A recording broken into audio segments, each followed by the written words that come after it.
Assalamualaikum, selamat sejahtera, selamat pagi kepada semua pelajar. Okey, baik, untuk hari ini kita akan lihat kepada mata pelajaran pendidikan jasmani dan pendidikan kesihatan. Dan pada minggu ini kita akan meneruskan pembelajaran bagi unit yang kelima dengan tajuknya rekreasi dan kesenggangan. Okey, baik. Sebelum kita mulakan pembelajaran, kita nak lihat dahulu apa isi kandungan ataupun standard kandungan bagi pembelajaran yang akan kita lihat pada hari ini. Okey, baik, seperti biasa, bagi aktiviti-aktiviti seperti ini, ia memerlukan kepada pergerakan fizikal. Okey, bagi kita akan melihat dahulu secara teori terlebih dahulu, kemudian kita boleh aplikasikan nanti apabila kita telah kembali ke sekolah nanti ya. Okey, baik, kamu juga boleh melakukannya di rumah jika berkesempatan. Okey, baik, yang pertama sekali kita nak lihat kepada standard kandungan. Yang pertama iaitu melakukan aktiviti rekreasi dan juga kesenggangan, iaitu yang berkaitan yang sama dengan tajuk yang kita nak lihat pada hari ini. Okay, kemudian kita akan cuba untuk mengaplikasikan strategi dan juga idea-idea yang kreatif dalam permainan-permainan yang ada dalam aktiviti pada hari ini, iaitu dalam aktiviti rekreasi dan juga kesenggangan. Kemudian yang seterusnya iaitu dengan mematuhi dan mengamalkan elemen-elemen pengurusan, bagaimana untuk mengurus permainan-permainan, aktiviti dan sebagainya. Dan juga kita nak lihat juga yang berkaitan dengan aspek keselamatan. Kemudian menunjukkan keyakinan, tunjukkan tanggungjawab kendiri ketika kita melakukan sesuatu aktiviti. Kemudian berkomunikasi dalam pelbagai cara semasa melakukan aktiviti. Membentuk kumpulan, kerjasama dalam kumpulan, dan memahami dan mengaplikasi etika dalam sukan semasa kita melakukan sesuatu aktiviti fizikal. Okey, baik. Kita nak lihat pengenalannya dahulu pada hari ini yang berkaitan dengan tajuk unit yang kelima, rekreasi dan juga kesenggangan. Okey, rekreasi dan juga kesenggangan. Apabila perkataan-perkataan ini digabungkan, apa yang akan terjadi? Okey, kita lihat. Ia membawa maksud kepada satu aktiviti yang terancang, yang boleh kita lakukan pada waktu yang terluang. Ingat, rekreasi dan kesenggangan maksudnya adalah aktiviti yang terancang yang boleh kita lakukan pada waktu yang terluang. Tujuannya untuk apa? Tujuannya adalah untuk kita memperolehi keseronokan, kemudian ketenangan minda, dan juga merehatkan tubuh badan kita, serta untuk kita mendapatkan kepuasan kepada diri kita sendiri. Okey, itu yang dimaksudkan sebagai rekreasi dan juga kesenggangan. Okey, dalam kemahiran rekreasi dan kesenggangan tadi, yang ni yang akan kita belajar dalam unit kali ini, kita nak lihat beberapa permainan. Dia melibatkan kepada perlumbaan eksplorasi ataupun seperti yang kamu pernah lihat di kaca-kaca TV, Explorers. Beberapa pertandingan-pertandingan Explorers pernah dianjurkan. Kemudian perlumbaan dari segi berhalangan, obstacle race, serta permainan tradisional, iaitu aci bulat dan juga permainan tiang empat. Permainan-permainan seperti ini kebanyakannya ada di antara kita yang pernah bermain permainan-permainan tradisional. Kita akan lihat bagi pelajar yang tidak pernah tahu apa itu permainan aci bulat, dan juga tiang 4. Okey, kita akan belajar hari ini. Kita akan lihat bagaimana permainan-permainan ini dimainkan. Okey, baik. Penglibatan kita semua murid dalam aktiviti seperti ini dapat meningkatkan lagi kecergasan fizikal kita, dan juga kita dapat memupuk ataupun membina pemikiran-pemikiran yang positif dan memupuk nilai-nilai murni.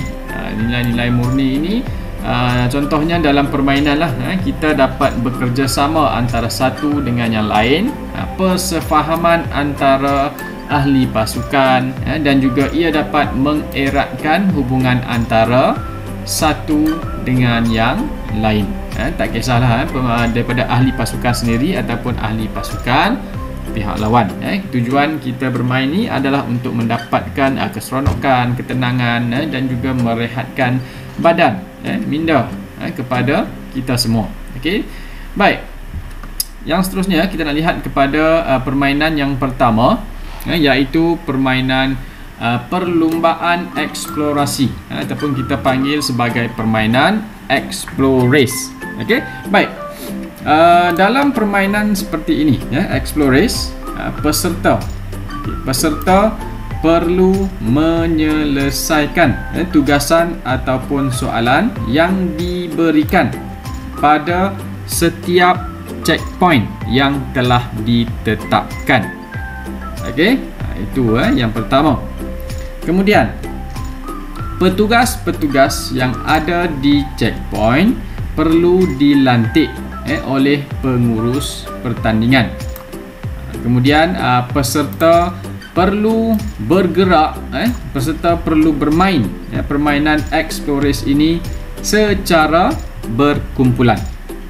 Okey, kemudian stesen-stesen checkpoint tadi, okey, dia boleh melibatkan ataupun kita boleh wujudkan 5 ataupun 10 checkpoint. Ini bergantung kepada situasi dan juga masa yang kita tetapkan dalam satu-satu jenis perlumbaan tersebut. Dia bergantung kepada situasi dan juga masa. Berapa banyak checkpoint yang boleh kita wujudkan. Jika masa yang diberikan panjang, so kita boleh tetapkan lebih banyak checkpoint. Jika masa yang diperuntukkan kepada kita untuk mengadakan pertandingan ini, masa yang diberikan agak pendek, so kita akan mengikut kepada kesesuaian masa, dan checkpointnya juga tak bolehlah terlalu banyak. Okey, baik. Kemudian tempoh yang dirancang untuk perlumbaan bagi eksplorasi boleh dihabiskan dalam masa yang telah diperuntukkan. Okey, masa yang ditetapkan itu dan checkpoint-checkpoint yang telah diwujudkan perlulah dirancang supaya ia dapat dihabiskan dalam tempoh masa yang telah ditetapkan. Okey, hal ini berikutan dibuat berdasarkan ketetapan kepada pengurusan perlumbaan yang akan dimainkan. Baik, kemudian kita nak lihat bagaimana contoh aktiviti perlumbaan eksplorasi ini dimainkan. Bagaimana aktiviti ini dijalankan? Okey, jika di sekolah, kita lihat pada skop, jika kita melakukannya di sekolah, yang pertama, guru akan memberikan tugasan kepada murid. Okey. Kemudian yang kedua, kumpulan yang berjaya menyiapkan tugasan-tugasan yang diberikan dengan cepat, tetapi perlulah mengikut peraturan permainan yang betul, dan juga tiba terlebih dahulu di checkpoint terakhir akan dikira sebagai pemenang. Okey, maksudnya di sini kumpulan yang menyiapkan tugasan cepat, ikut peraturan, dan tiba lebih awal di bahagian checkpoint yang terakhir akan dikira sebagai pemenang. Okey, baik, yang pertama, apa yang boleh dilakukan? Baik, yang pertama, permulaan. Okey, taklimat perlu diberikan daripada pengurus peserta ataupun guru lah kepada peserta-peserta yang akan mengikuti pertandingan Explorers ini dahulu, seperti cara permainan, undang-undang, masa, berapa stationnya, maklumat-maklumat ini perlu diberikan kepada peserta terlebih dahulu sebelum memulakan Explorers tadi. Okey, baik. Selepas taklimat yang diberikan, untuk memulakan apa juga aktiviti fizikal. Ingat, ini kamu perlu ingat. Okey, aktiviti memanas dan menyejukkan badan. Memanaskan iaitu sebelum melakukan aktiviti, menyejukkan badan dilakukan selepas permainan. Itu perlu dititik beratkan dalam apa juga aktiviti fizikal yang hendak dijalankan. Kemudian aspek keselamatan, pastikan alatan-alatan dan juga tempat bermain selamat dan juga sesuai untuk dijalankan. Okey, baik. Kemudian setelah kita melakukan aktiviti memanaskan badan dan seterusnya, beberapa stesen, contoh di sini stesen A yang pertama. Apa aktiviti yang boleh dilakukan di sini? Baik, contohnya stesen A diwujudkan untuk peserta-peserta melakukan aktiviti-aktiviti fizikal.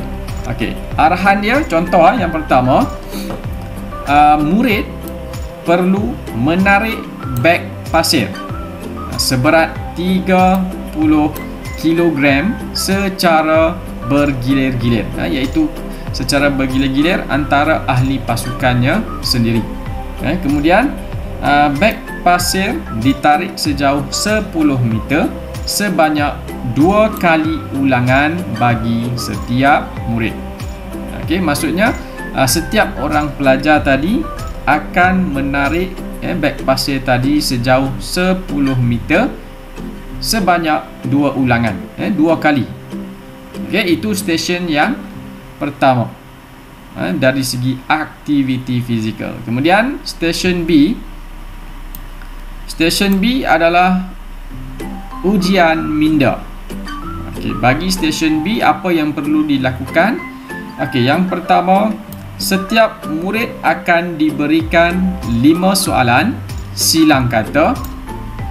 Kemudian soalan tersebut juga berkaitan dengan pembelajaran dalam PJK juga, iaitu antara soalan yang boleh diberikan, contohnya soalan-soalan tersebut adalah berdasarkan anatomi badan manusia, iaitu di bahagian otot.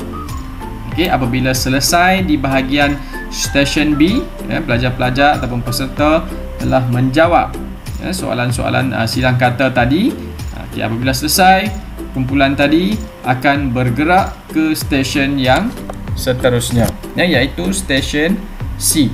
Stesen C ini diletakkan sebagai stesen untuk melakukan kreativiti.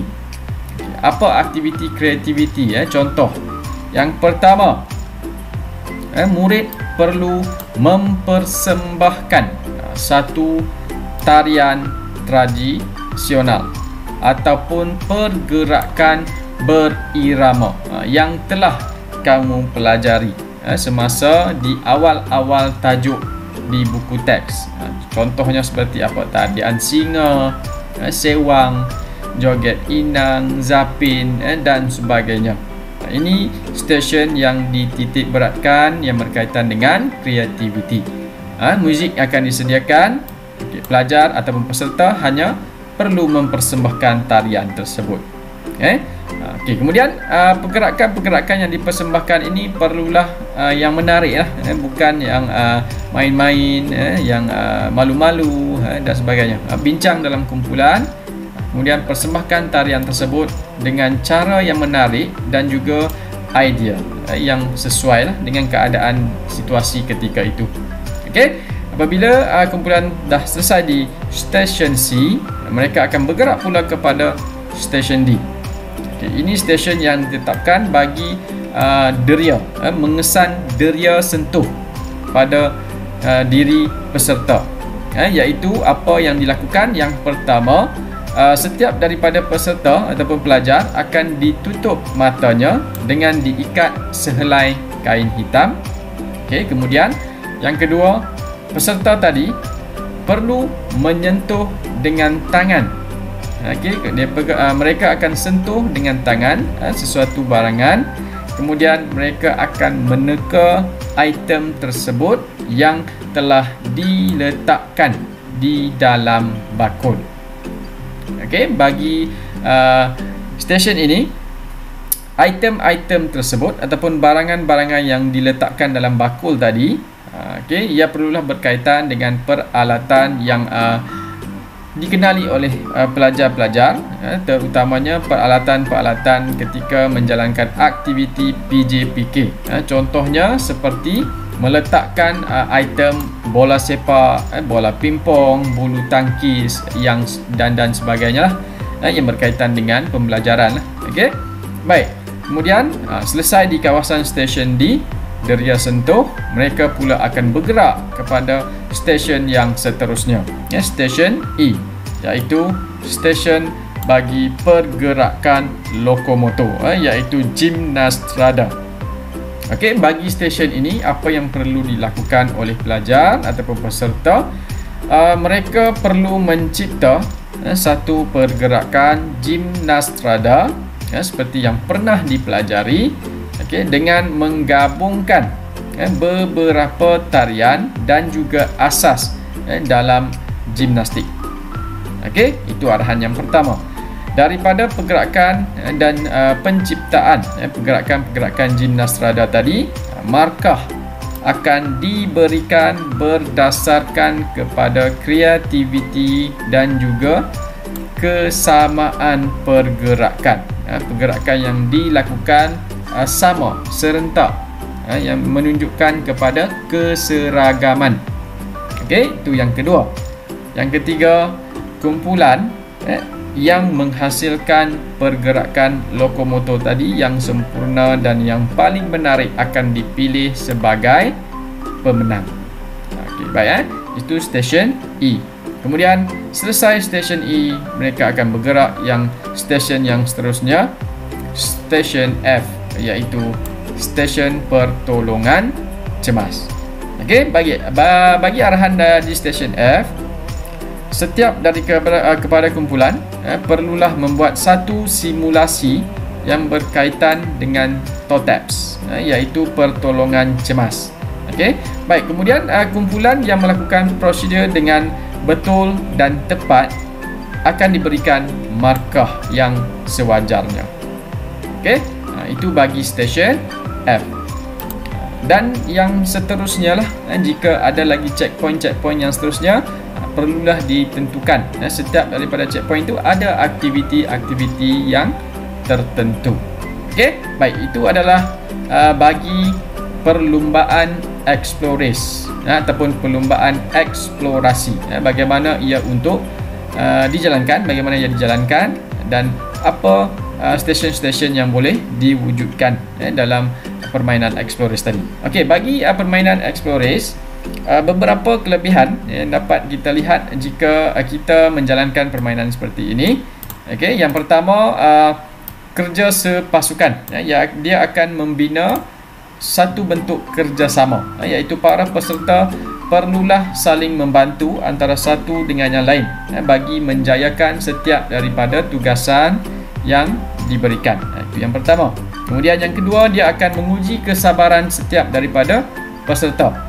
Peserta perlu mempunyai tahap kesabaran yang tinggi bagi menyiapkan sesuatu tugasan yang telah diberikan. Setiap cabaran itu dia memerlukan kesabaran untuk disiapkan. Kemudian menjadi lebih inovatif. Daya inovatif bagi setiap peserta perlulah pantas dan cekap bagi menyelesaikan setiap daripada tugasan yang diberikan. Kerana ia mengejar masa, siapa yang cepat dia akan mendahului daripada pasukan-pasukan yang lain. Kemudian mengaplikasikan ujian minda. Tahap pemikiran peserta perlu ditingkatkan bagi menyelesaikan setiap tugasan yang diberikan oleh urussetia. Kemudian yang terakhir, ia mencabar kreativiti, iaitu setiap daripada peserta perlu kreatif dalam menyiapkan tugasan. Contohnya seperti mencipta pergerakan gimnastrada, tarian, bagaimana untuk mempersembahkan tarian yang kreatif, tradisional tadi, dan sebagainya. Okey, baik, itu adalah kelebihan-kelebihan dalam perlumbaan eksplorasi ataupun Exploris. Okey, baik, kemudian yang seterusnya kita nak lihat kepada permainan yang kedua, yang berkaitan dengan perlumbaan berhalangan, obstacle race. Okay, bagaimana ia dijalankan ataupun dimainkan. Okay, yang pertama, perlumbaan berhalangan. Kita lihat kepada pengenalannya dahulu. Perlumbaan berhalangan ataupun obstacle race tadi, dia mula berkembang di negara kita. Okay, kemudian perlumbaan ini memerlukan peserta-peserta tadi untuk melepasi halangan-halangan yang telah diberikan ataupun yang telah disediakan oleh pengurus peserta tadi.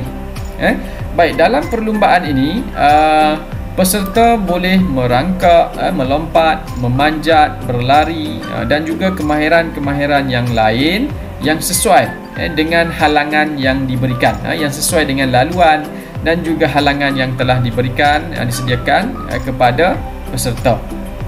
Okey, bagi pakaian peserta mestilah sesuai untuk melakukan aktiviti fizikal, untuk melakukan halangan-halangan yang diberikan ataupun rintangan yang telah disediakan kepada setiap peserta.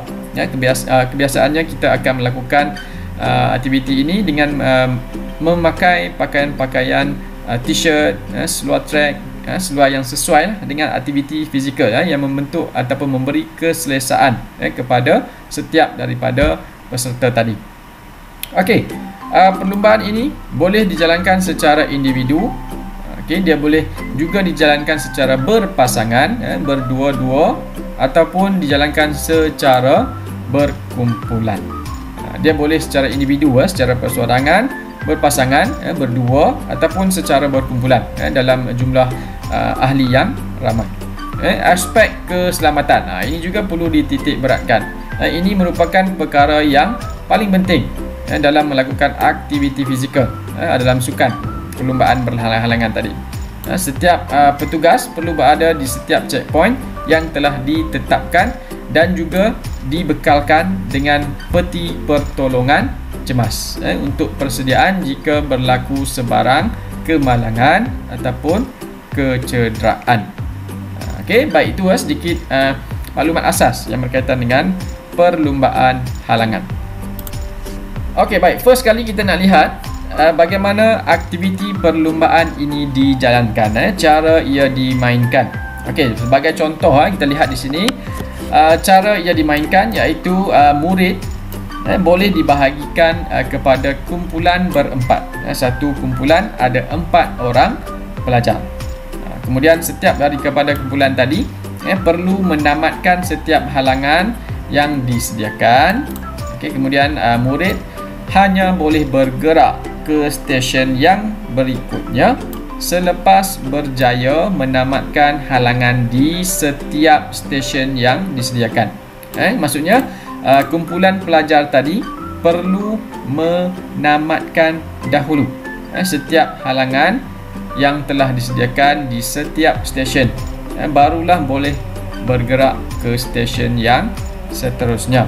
Kemudian kumpulan yang berjaya menamatkan perlumbaan dalam masa yang paling singkat, yang paling cepat, dan menepati dan mengikuti peraturan-peraturan yang telah ditetapkan, kumpulan inilah akan dikira sebagai pemenang. Kemudian urussetia akan menyelia dan menggunakan borang markah yang telah disediakan oleh pengurus peserta ataupun oleh guru. Okey, seperti biasa, sebelum memulakan aktiviti fizikal, aktiviti memanaskan badan perlulah dilakukan. Ini adalah aspek keselamatan sebelum memulakan aktiviti fizikal. Setelah tamat aktiviti dijalankan, proses menyejukkan badan perlulah lakukan. Kemudian pastikan alatan dan tempat bermain tadi selamat dan juga sesuai untuk dilakukan. Okey, baik. Kita nak lihat contoh aktiviti yang pertama ataupun halangan yang pertama di sini. Ini titik permulaan bagi semua kumpulan. Baik, aktiviti yang di stesen yang pertama iaitu dengan menggolek tayar kereta. Ini contohlah aktiviti yang boleh dilakukan. Baik, apa yang perlu dilakukan? Setiap murid perlu menggolekkan tayar mengikut tayar kereta mengikut lorong yang telah disediakan sejauh 3 meter. Kemudian aktiviti ini perlu diulang sekiranya tayar kereta yang digolek tadi terkeluar daripada lorong masing-masing. Jika seorang ataupun peserta yang pertama menggolekkan tayar kemudian terkeluar daripada lorong, dia akan berpatah balik ke belakang titik mula dan golekkan semula tayar tersebut mengikut lorong yang betul sehingga tamat. Okay, itu bagi stesen yang pertama ataupun halangan yang pertama. Kemudian halangan yang kedua iaitu merangkak. Murid perlu merangkak di bawah 3 buah meja kantin. Itu halangan dia. Halangan dia dengan menggunakan meja kantin. Pelajar pula perlu merangkak di bawahnya. Semua murid perlu merangkak dengan berhati-hati tanpa tersentuh meja tersebut. Masuk di bawah meja dan berhati-hati perlahan-lahan pergerakan tersebut pastikan tidak terkena kepada meja kantin. Itu peraturan ataupun undang dia. Kemudian yang ketiga, setelah murid semua selesai pada stesen yang kedua, mereka bergerak kepada stesen yang ketiga iaitu menjaring. Okey, semua kumpulan perlu bekerjasama untuk menjaringkan 30 biji bola ke dalam gol bola jaring yang telah disediakan. Kemudian murid perlu melakukan jaringan dalam jarak 2 meter dari tiang bola jaring. Okey, semua murid boleh mengulang untuk melakukan jaringan sehingga berjaya. Okey, apabila selesai di kawasan ataupun halangan yang ketiga ni, mereka akan bergerak ke halangan yang keempat, iaitu dengan aktiviti lompat jauh. Iaitu murid perlu melompat dalam jarak 2 meter di atas lapangan pasir lompat jauh di kawasan tempat lompat jauh lah. Kemudian peraturan lompat jauh akan diaplikasikan. Bagaimana peraturan sebenar dalam lompat jauh akan dilakukan, akan diaplikasikan dalam aktiviti ini. Aktiviti ini perlu diulang jika lompatan tidak berjaya dilakukan. Okey. Kemudian setelah selesai di halangan yang keempat, mereka akan perlu bergerak ke halangan yang kelima, halangan yang terakhir, iaitu meniti kerusi panjang. Okey, apa yang perlu dilakukan? Murid akan membawa guni pasir dengan cara menjinjing secara berulang-alik. Okey, kemudian aktiviti ini boleh diulang sekiranya beg pasir terjatuh. Jika beg pasir tadi terjatuh, terlepas, mereka perlu berpatah balik dan mula dari awal. Apabila tiba di hujung kerusi, murid perlu mengisi pasir ke dalam baldi yang berukuran 8 liter sehingga penuh. Okey, itu adalah beberapa contoh aktiviti bagi perlumbaan berhalangan. Okey, bagi perlumbaan berhalangan, apa kelebihannya yang dapat kita lihat di sini? Okey, yang pertama, dia dapat menguji kesabaran.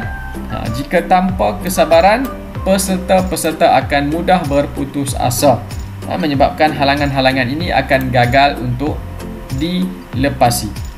Ataupun cabaran tadi tidak dapat diselesaikan dengan baiklah. Kemudian yang kedua, menzahirkan minda yang pintar. Dia akan melatih kita untuk mengeluarkan idea-idea yang bernas, yang pintar. Setiap daripada halangan yang disediakan mempunyai cara dan juga teknik bagaimana untuk melepasi dengan mudah. Oleh itu, peserta-peserta tadi perlu bijak untuk memenangi perlumbaan berhalangan dengan memikirkan langkah ataupun cara yang paling baik untuk menyelesaikan cabaran tersebut. Kemudian yang ketiga, menguji kecergasan fizikal, iaitu perlumbaan berhalangan merupakan sejenis sukan yang memerlukan tahap kecergasan fizikal yang tinggi. Kemudian yang keempat, menguji ketahanan fizikal, iaitu perlumbaan berhalangan memerlukan setiap peserta iaitu mempunyai tahap fizikal yang sangat cergas, kerana halangan-halangan yang perlu dilepasi tadi merupakan ujian ketahanan fizikal yang tinggi. Oleh itu, peserta perlu bersedia dengan kekuatan fizikal yang baik jika ingin menyertai pertandingan atau perlumbaan seperti inilah. Dan yang terakhir, dia memupuk kepada kerjasama antara ahli kumpulan. Setiap perlumbaan berhalangan mempunyai peraturan tertentu. Oleh itu, kerjasama dan juga saling bantu-membantu antara ahli kumpulan amatlah diperlukan untuk melepasi halangan. Okey? Baik, itu adalah maklumat asas dan contoh permainan serta kelebihan-kelebihan dalam perlumbaan berhalangan. Kita akan lihat kepada permainan yang seterusnya. Baik, yang seterusnya kita nak lihat kepada permainan tradisional, iaitu aci bulat.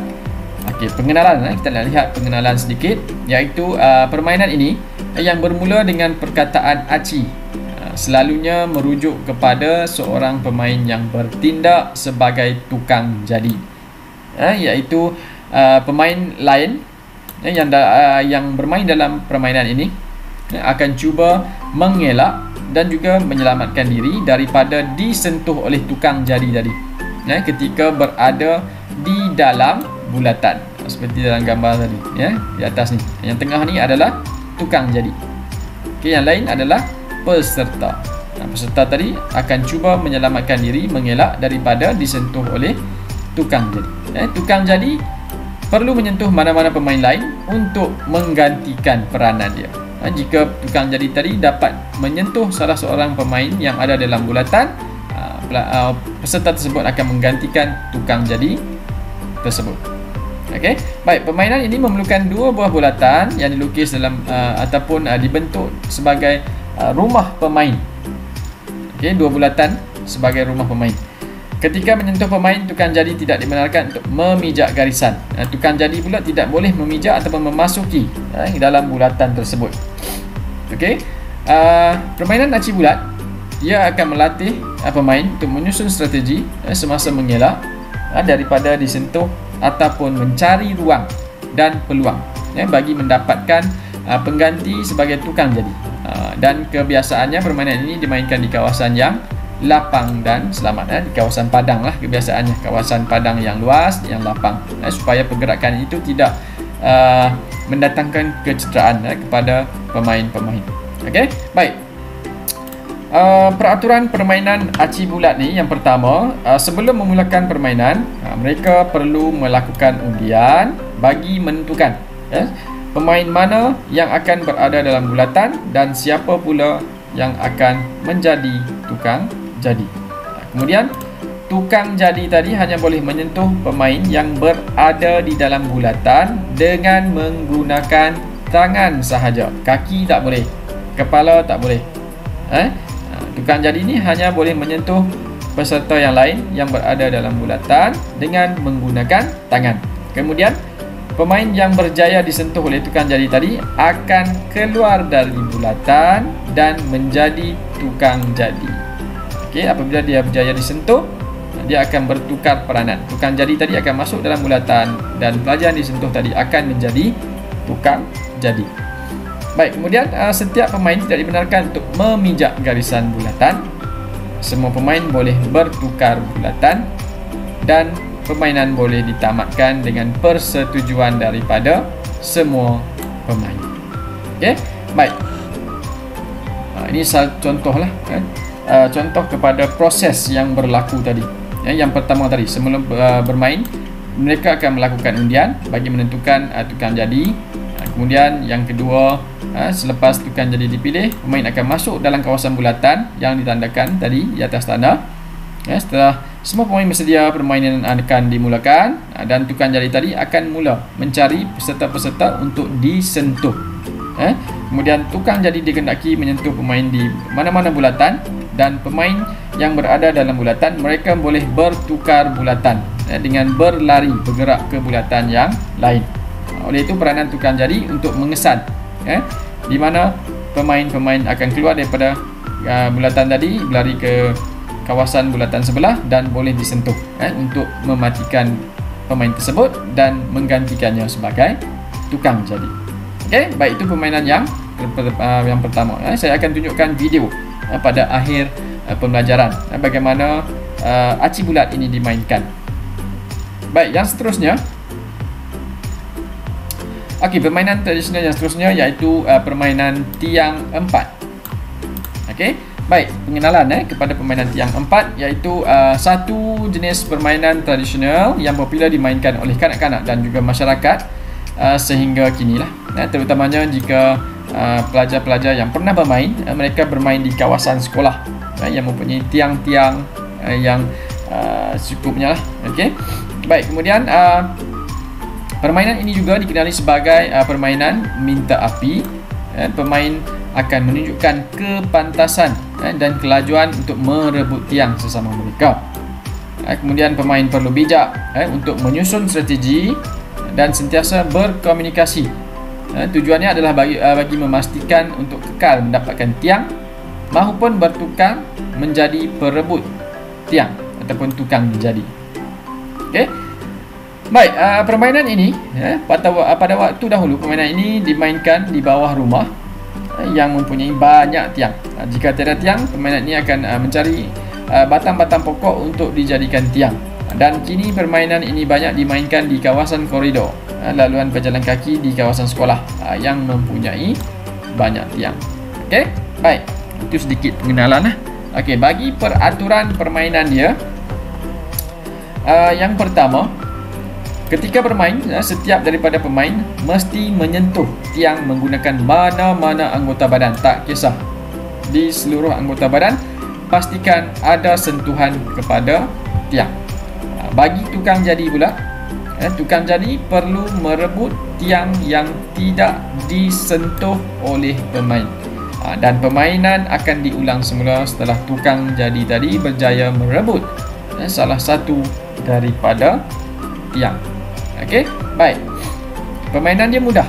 Permainan tradisional ni sebenarnya dia mudah, simple dan ia seronok untuk dimainkan. Okey, baik, cara bermain yang pertama, kesemua pemain berdiri ataupun mencangkung di antara 4 tiang yang sama jaraknya secara menghadap satu sama dengan yang lain. Kemudian salah seorang daripada pemain akan menyebut mula. Okey, apabila perkataan mula disebut, pemain-pemain tadi akan berlari untuk merebut tiang, untuk mendapatkan tiang masing-masing. Okey, manakala pemain yang tidak berjaya mendapatkan mana-mana tiang akan menjadi tukang jadi. Dan tukang jadi tadi akan berada di tengah-tengah di antara 4 tiang sebelum permainan dimulakan. Dan yang seterusnya, apabila permainan bermula, pemain perlu bertukar-tukar tiang antara satu dengan yang lain. Semasa proses bertukar-tukar tiang tadi, tukang jadi akan cuba melihat dan mengambil peluang untuk merebut tiang yang ditinggalkan oleh pemain tadi. Dalam pergerakan penukaran tiang tadi, tukang jadi akan mengesan, melihat di mana tiang yang ditinggalkan untuk diambil. Okey, kemudian peranan tukang jadi akan bertukar kepada pemain yang tiangnya berjaya dirampas. Okey, kemudian permainan akan dimulakan semula. Okey, permainan boleh ditamatkan dengan persetujuan semua pemain. Okey, itu adalah bagaimana cara bermain bagi permainan tradisional tiang empat. Okey pelajar, itu yang kita lihat, yang kita belajar pada minggu ini, yang berkaitan dengan rekreasi dan juga kesenggangan. Okey, saya harap semua pelajar dapat mengikuti, dapat memahami permainan-permainan yang kita belajar pada hari ini dengan baik. Jika ada sebarang soalan yang kamu tak faham, bolehlah kamu tanyakan saya di bahagian chat ataupun di Google Classroom. Okey, saya akan sediakan video-video yang berkaitan dengan permainan hari ini ya, supaya kamu dapat lihat dengan lebih jelas, dan kita akan menjawab soalan-soalan kuis pada penghujung pembelajaran hari ini.